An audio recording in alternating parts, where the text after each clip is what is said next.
नमस्कार मित्रों, मेरा नाम है ब्रजेश मिश्र। मैं ज्योतिष विज्ञान का छात्र आपका स्वागत करता हूं आपके अपने ही channel scientific astrology with Brajesh Mishra पर, जहां पर हम ज्योतिष को बहुत ही व्यवहारिक और वैज्ञानिक दृष्टिकोण से जानने और समझने का प्रयत्न करते हैं। मित्रों, आज एक बहुत ही महत्वपूर्ण घटना, बहुत ही महत्वपूर्ण गोचर के बारे में हम बात करने जा रहे हैं। क्या है वो गोचर और कर्क राशि आपके लिए कितना बेहतर हो सकता है? सबसे पहले मैं कन्फर्म कर दूँ, कर्क राशि यानी कि चंद्र राशि या लग्न राशि जिनकी भी कर्क है, दोनों के लिए ये वीडियो एप्लीकेबल है। अब कर्क राशि के लिए गुरु का गोचर हो रहा है कर्क राशि में, तो इसका मतलब आपके फर्स्ट हाउस में ही गुरु का ट्रांजिट हो रहा है। गुरु की उच्च राशि कर्क है। उच्च राशि कर्क होने से एक तो गुरु स्व नक्षत्र में है, यानी कि जो नक्षत्र गुरु का पुनर्वसु नक्षत्र में चल रहे हैं, स्व नक्षत्र में है और उच्च में आ गए हैं। तो आपके फर्स्ट हाउस बैठ करके वो आपके फिफ्थ हाउस को भी देखेंगे, आपके सेवेंथ हाउस को भी देखेंगे और आपके नाइन्थ हाउस को भी देखेंगे। गुरु की दृष्टियों को अमृतमयी दृष्टि कहा गया है। गुरु कारक किस चीज़ के लिए होते हैं? सुख के, समृद्धि के, नेम, फेम, यश, इन सभी के, विद्या के, तर्कशास्त्र के, ऑकल्ट साइंसेस के, स्वर्ण के, रत्न के, धन के, भस्म के, सौभाग्य के, इन सब के कारक गुरु जब उच्च की राशि जाएंगे तो इन सारी चीज़ों में वृद्धि करने का पूर्ण प्रयास करेंगे। उच्च की राशि कर्क राशि में जाने के साथ साथ इनकी दो और राशियां होती हैं, यानी कि धनु और मीन। वो भी जहाँ जहाँ कुंडली में आपके लिए हैं वो भी अच्छी अवस्था में जा रही हैं। सिर्फ राशियां ही नहीं, जिन घरों के लिए कारक गुरु होते हैं, जैसे सेकेंड हाउस धन के लिए, संतान भाव के लिए और धन संतान के बाद भाग्य भाव के लिए, ये गुरु कारक होते हैं। कर्म भाव, पिता भाव के लिए भी गुरु कारक ही माने जाते हैं। लाभ, क्योंकि धन भाव के हैं तो लाभ भाव को भी हम इग्नोर नहीं कर सकते। अब देखा जाए अगर ना, फर्स्ट हाउस बैठ के गुरु की एस्पेक्ट तो फिफ्थ हाउस पे हैं, जहाँ पे आपके लिए राशि वृश्चिक पड़ जाती है, वहाँ पे तो है। आपके नवम भाव पर, जो कि इनकी राशि स्वयं की राशि है, वहाँ पर भी एस्पेक्ट पड़ ही रहा है।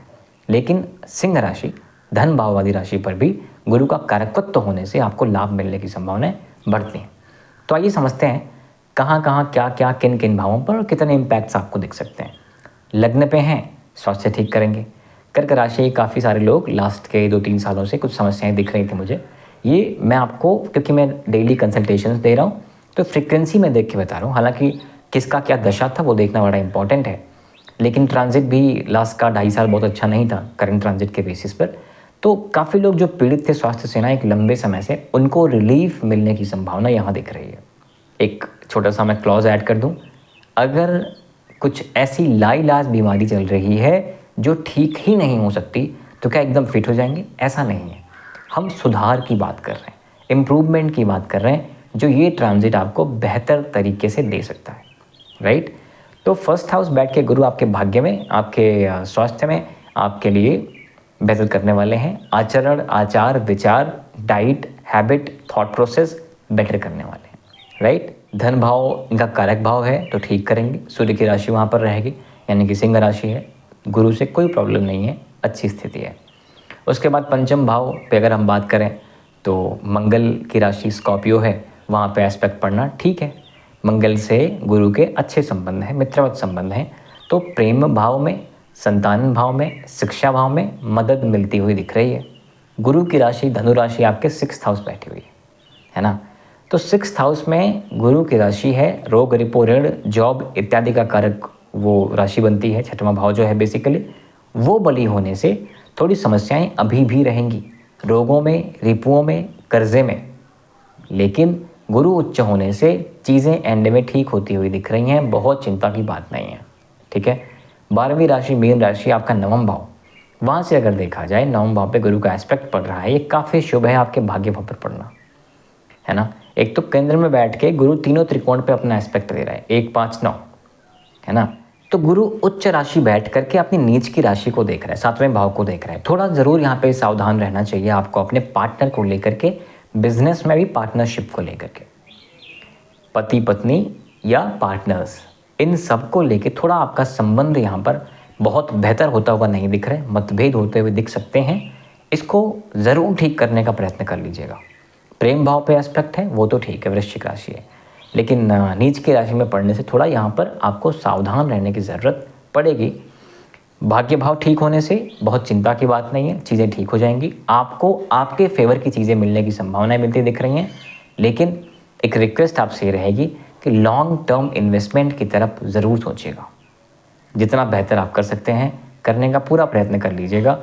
प्रेम भाव में और वैवाहिक स्थितियों में थोड़ा सामंजस्य बना के रखने का प्रयत्न कर लीजिएगा। सिर्फ गुरु ही नहीं मित्रों, हम शनि को नहीं भूल सकते, क्योंकि द्विग्रही गोचर सिद्धांत में हमेशा गुरु और शनि आते हैं। ठीक है, शनि कहाँ बैठे हैं? आपके 12वीं राशि, आपके नवम भाव में।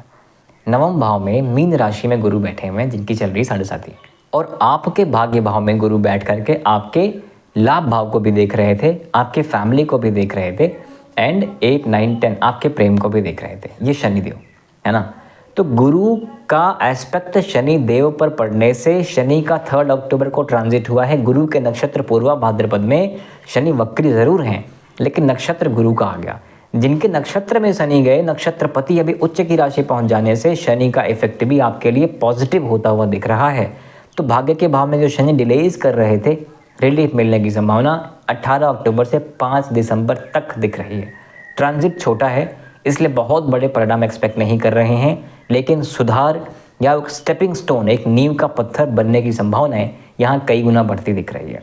इसलिए बिल्कुल बेझिझक होकर के अपने भाग्य को आजमाइए, रिस्क लीजिए, लेकिन कैलकुलेटिव रिस्क के साथ ही बढ़िए, जिससे आप हमेशा अपने बैक साइड को भी बैलेंस करके चल सकें। तो द्विग्रही गोचर सिद्धांत से अगर देखा जाए तो शनि का एस्पेक्ट पड़ रहा है आपके जॉब वाले घर पे, रोग रिपो ऋण वाले घर पे।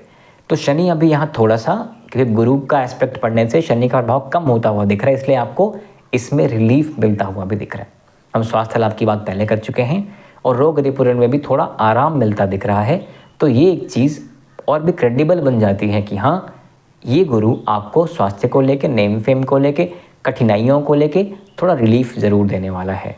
मित्रों, ये गोचर है और हमें ये बात बिल्कुल नहीं भूलनी चाहिए कि जन्म चंद्र कुंडली यानी कि सुदर्शन चक्र और साथ में दशा, महादशा, भुक्ति इत्यादि भी उतने ही इम्पॉर्टेंट हैं जितने की दशाएं। ठीक है, तो प्लेटफॉर्म तय करती हैं दशाएं, और ट्रांजिट का साथ मिलने से काम बन जाता है।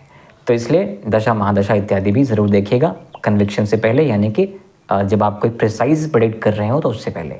उसके अलावा कुछ उपायों की बात भी कर लेते हैं।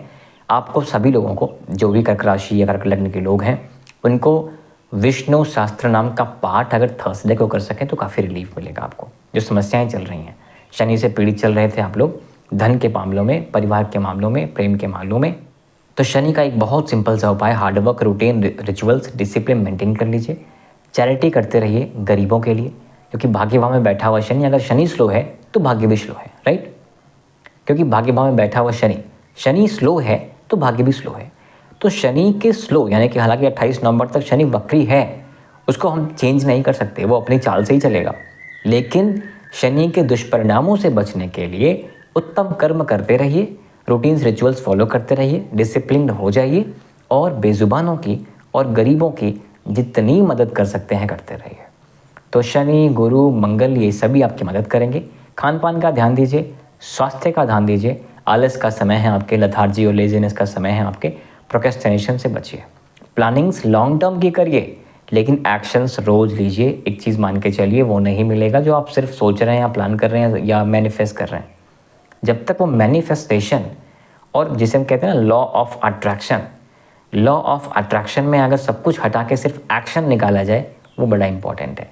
बिना एक्शन का लॉ ऑफ अट्रैक्शन काम नहीं करेगा, है ना। तो इसलिए सोचिए, बड़ा सोचिए, वंडर्स करने का सोचिए, सब ठीक है, एक्शन बड़ा इंपॉर्टेंट है। So that's it for now मित्रों। आपके सपोर्ट के लिए बहुत बहुत धन्यवाद। Thank you very much. नमस्कार, जय श्री राम, हैप्पी दिवाली।